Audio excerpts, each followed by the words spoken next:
este nuevo video de la Asociación Argentina de Recreadores de Segunda Guerra Mundial.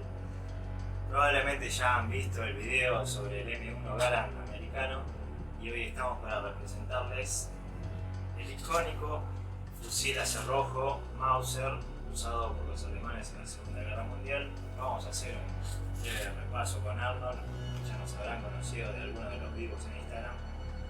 Vamos a hacer un breve repaso de la historia.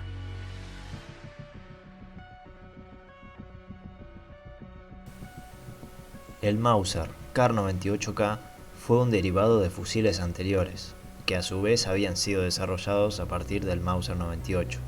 Ya que el Mauser Kar-98K era más corto, se le dio la designación Karabiner 98 Kurs, que significa carabina 98 corta. Al igual que su predecesor, el fusil era apreciado por su fiabilidad, gran precisión y alcance efectivo de 500 a 1000 metros. Aún así, tenía las mismas desventajas que cualquier otro fusil militar diseñado hacia el año 1900, pesado y voluminoso.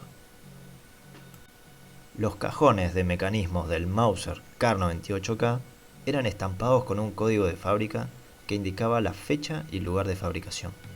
Estos fusiles se fabricaron en 12 fábricas distintas, pertenecientes a Mauser, Steyr, Erma, Gustloff Werke, Sauer & Son, Berlin Lübecker Maschinenfabrik y fábricas absorbidas por Skoda.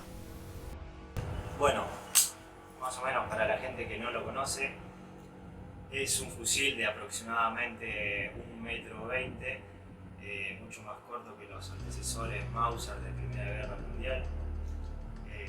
O como bien conoce Arnold, los Mauser argentinos, que son un poco más largos, ¿no? Sí, son de hecho un poco más largos. Tiene una. A ver, comencemos por lo básico. Mauser nos dio a nosotros la licencia oficial para poder fabricarlos en el país. En ese entonces era muy común el estilo prusiano. Entonces, ¿qué hicimos? Fabricamos nuestros propios Mauser argentinos, que es un poco más largo, tenía otras terminaciones de madera y otras terminaciones en lo que es la parte de mecanismo, de hacer rojo, qué sé yo, o sea, era un poco más corto esto. Bueno, pequeña diferencia, pero el Mauser en sí, en lo básico, era exactamente el mismo que el alemán. Exactamente. La licencia lo que le permitía era hacer unas pequeñas modificaciones que para algunos dicen que fue para mejor, algunos dicen que no, eso está sujeto a ellos. Sí, en realidad cada ejército tiene su propio manual, digamos, que claro, que según las necesidades se aplica al armamento. Exactamente. Desde finales de 1944, la producción del Mauser Kar-98K empezó la transición a la variante Kriegsmodell, modelo de guerra. Esta versión fue simplificada para aumentar la tasa de producción, retirando el riel de bayoneta, la baqueta y otras características consideradas innecesarias. Los fusiles de francotirador eran seleccionados durante pruebas de fábrica por ser excepcionalmente precisos, siendo equipados con mira telescópica. Tenían un alcance efectivo de 1000 metros, siendo empleados obviamente por un francotirador experimentado. Versiones experimentales del Mauser Kar-98 fueron destinadas a los paracaidistas alemanes Fallschirmjäger con culatas plegables o cañones desmontables. Para montañistas existía una versión más corta, llamada G40K, disparando el mismo cartucho pero a menor velocidad. Países con misma doctrina de fusiles también crearon sus propias copias del Mauser, como el ZB-24 checoslovaco o el fusil Chiangkai-shek chino.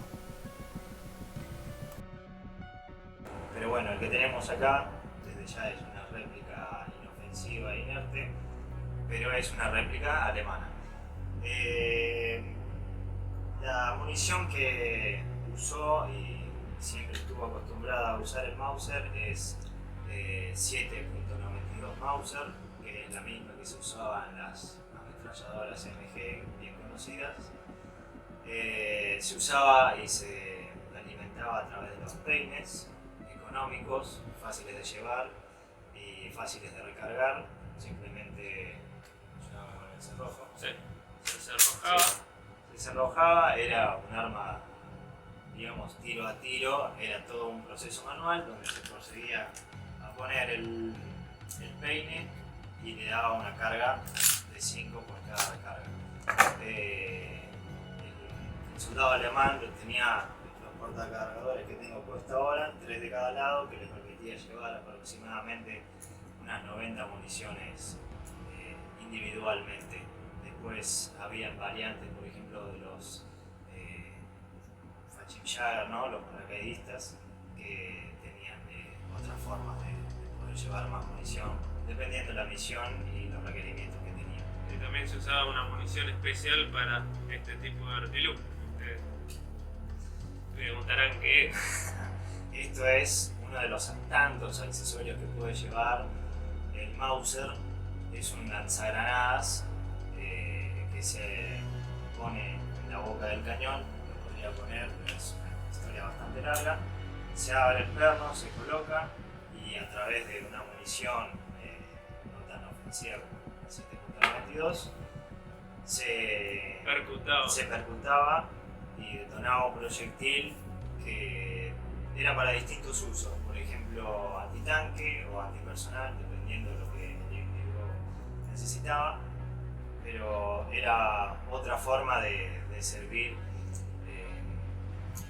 el tipo de granadas que tenía el soldado alemán, ¿no? Además de las conocidas granadas de palo, las granadas huevo, era un artilugio que le daba muchos más metros de efectividad por un poquito menos de efectividad explosiva. Y bueno, para ir finalizando, podemos comentar que el CAR, si bien tuvo una larga trayectoria, evolucionó a lo que son los fusiles automáticos, carabinas automáticos, Exactamente. como el STG-44.